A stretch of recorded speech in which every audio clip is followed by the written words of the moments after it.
Mabuhay pageant fans! Welcome back to my YouTube channel. Hey Adam G. How are you all doing, guys?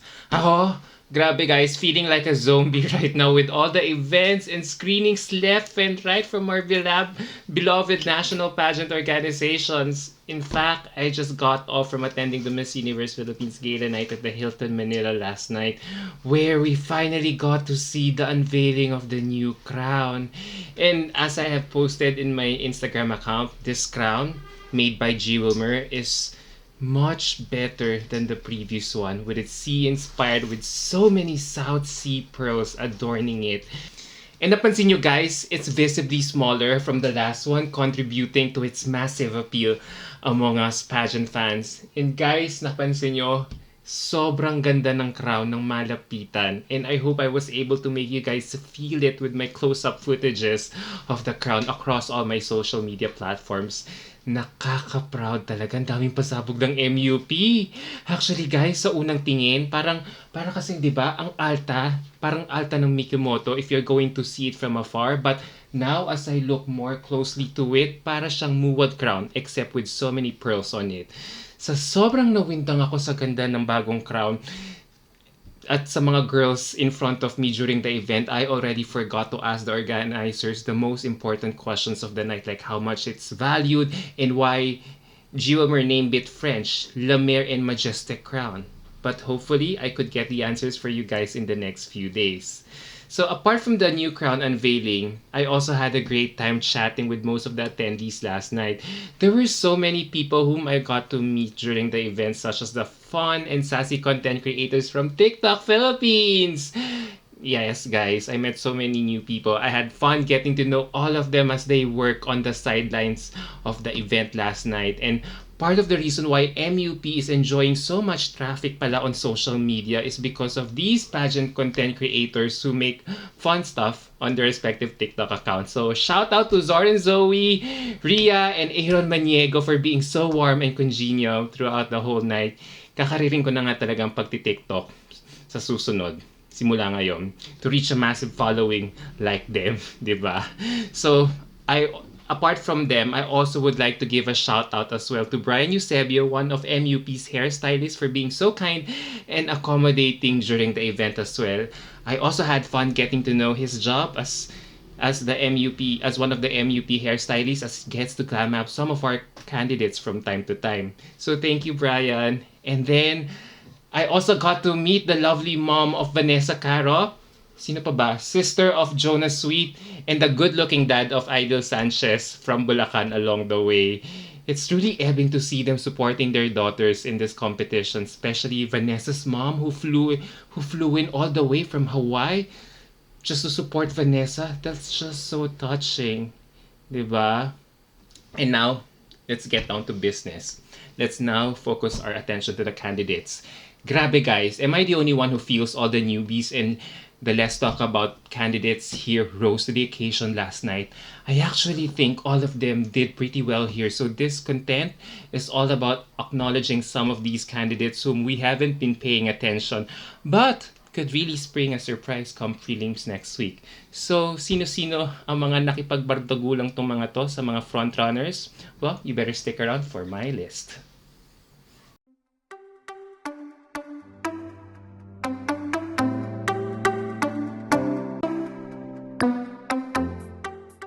At number 14 is Julia Sobie from Albay. You know what? This girl has been in fighting form since she joined again, and I'm glad she has been doing her homework. And during the gala last night, she really did well with her improved catwalk skills. Julia just beamed on stage, which I never expected from her. Like, napansin nyo, she is taking the time to walk, soak in the moment, and looks very much relaxed now. Now, she's not walking to impress us, napansin nyo, but to showcase her growth and character in those 3 years that we haven't seen her. And also, probably part of the reason is the gown design, which really accentuated her performance. It's fit, elegant, and sophisticated. Bagay na bagay sa kanya yung sexy dress niya with her toned arms and athletic body. I mean, I wouldn't mind if she ends up wearing this gown again for prelims. Ang ganda talaga ng bagsak ng damit sa kanya. Now, if there is one thing to nitpick though, I hope she can practice her facial transitions more as it's still not seamless. Pero nag-improve. But overall, Julia has really improved so much in this aspect.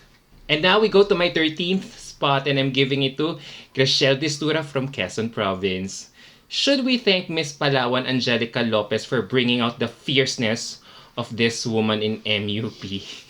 Pansin nyo? That 10-second gown action was so powerful that it still lingers on my head a day after the event. For the longest time, Graciel only strikes me as a pretty delegate, devoid of any personality since meeting her up close last time. Pero nakita natin dito last night na she really went head to head with Miss Palawan with that strong gown flip and viper stares, napansin nyo? And for the first time ever, Graciel so much character and personality that made me notice and say, kaya naman pala niya, bakit ngayon lang nagpaparamdam tong babaeng to, diba?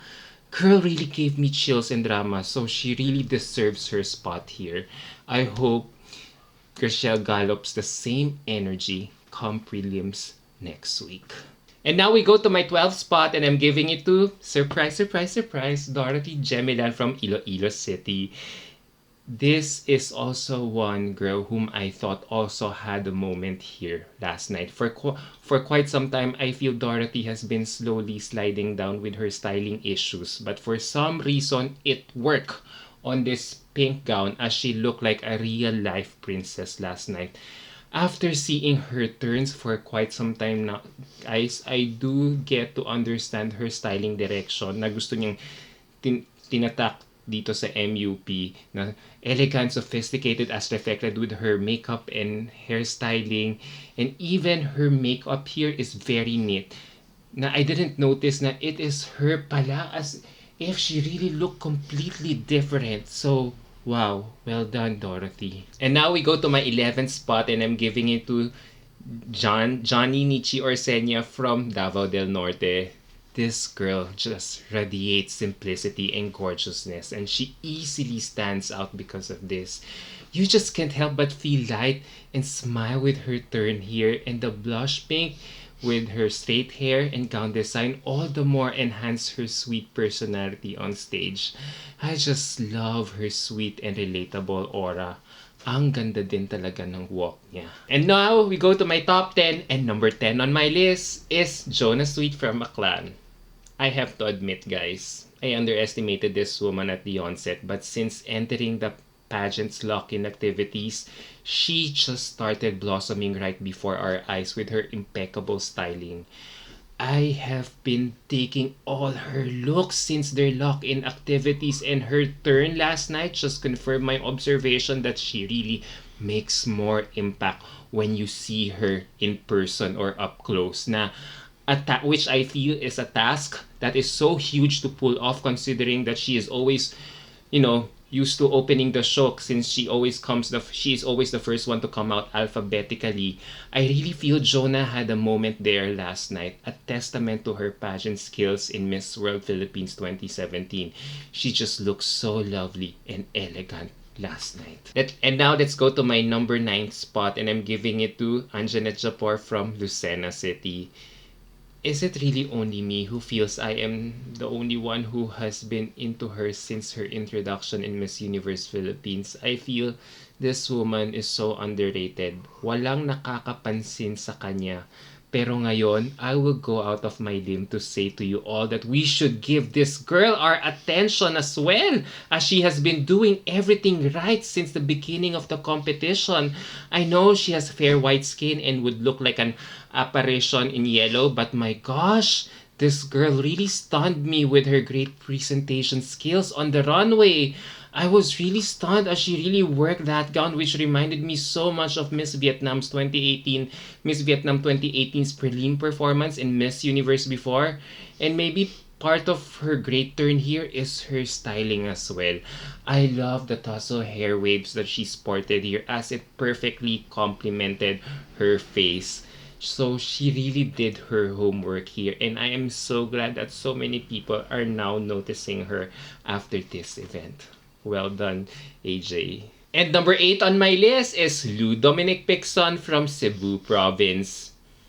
To be honest, guys, when Lou came out, I was a bit tentative as I did not like her gown here as it was too safe. It did not show off her deadly curves. But then, napansin ko, she still showcased her remarkable confidence, personality, stance, and above most importantly, her pasarela skills, especially when she smiles. And then when she smiles, it all the more adds up to her relatability. And right now, I may be putting her on my 7th or 8th spot overall. But if this girl can really be styled impeccably well, come prelims and finals, then there's no doubt that she can easily make it to top 5. And next on my list is Bourbon from Pangasinan. No one can really deny Bourbon's strong stage presence here in this competition, and it was again very evident last night. I felt she was channeling her own Jessica Rabbit with that turn, especially with that red gloves that she wore. Wow, she really personified sexiness on stage. And you can clearly see that she was really enjoying her moment there. To the point na nga ito na, to the detriment of the girl following her. Yeah, the girl really knows how to command the stage. So next time, I hope she'll be mindful of her blocking. And now we go to my 6th spot, and I'm giving it to Chantal Smith from Cebu City. There is no doubt that Chantal is really born to do this, which is to always kill in runways. Just like just like Lou and Lou, you really can't deny her strong stage presence as she effortlessly glides on stage with those viper stares and facial transitions. Ang lakas ng aura talaga that it even spills all the way from where I am sitting at the audience. So, well done again, Chantal. And now we go to my top 5, and number 5 on my list is Katarina Legato from Taguig City. Of course, my list wouldn't be complete without Katarina Legato. I just love how she was so beautifully styled from the neck top, which was highlighted all the more when she was serving as face all throughout her turn. However, there were 2 things that I feel were weighing down her performance here. Napansin nyo, her numerous head turns in every move that she makes made her look so unnatural already. And the gown itself, which was very ill-fitting and looked so big on the bodice part. I feel there was just too much fabric going on with this gown, and I would like to cinch her waist for this gown even more. But overall, guys, Kat's confidence was just soaring over the roof. And now we go to my number 4 spot, and I'm giving it to Genesis Latugat from Baguio City. This girl can really walk. I am just literally stunned when she finally came out. Ang lakas talaga ng aura niya talaga dito sa MUP, and I'm starting to feel that she is no longer a dark horse but a front runner after this performance. Not only does pink suit her, but how the way she has been styled for the past few days have really made me feel that she could really have what it takes to win the crown. For me talaga, guys, her beauty is just beyond Pinay beautiful na I just can't explain it. This is the girl talaga that if we send to Miss Universe, we will easily identify her as Filipina even without still being given her sash. That smile, pose, facial transitions, and walk were all seamless, that there is nothing to fault anymore. She was really this good last night. And now we go to my top 3, and number 3 on my list is, no surprise, Celeste Cortessi from Pasay City. Grabe, I think there is no one stopping the Celeste bandwagon in MUP right now. Celeste was so radiant and elegant with her effortless turn here, considering that her gown, if you notice, was very simple.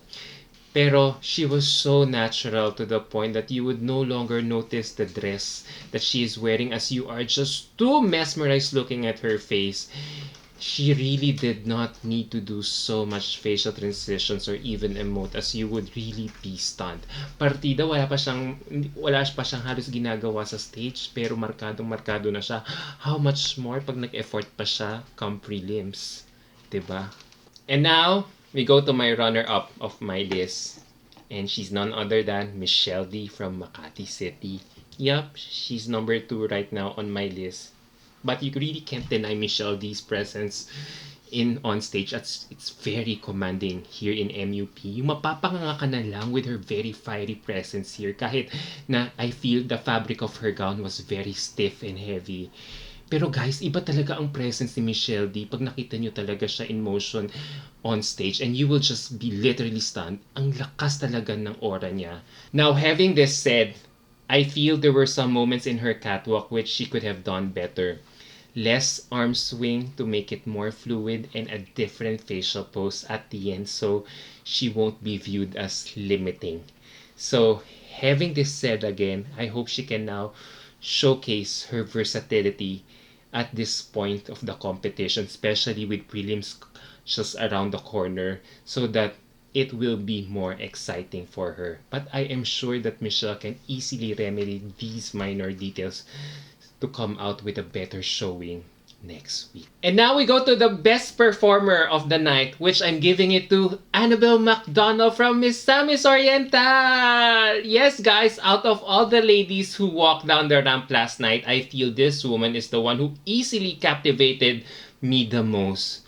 I don't know if it is the same thing that you were feeling from her that last night, but the moment talaga that she came out, there was this some sort of glow that she projected and shone that even made her more luminous on stage.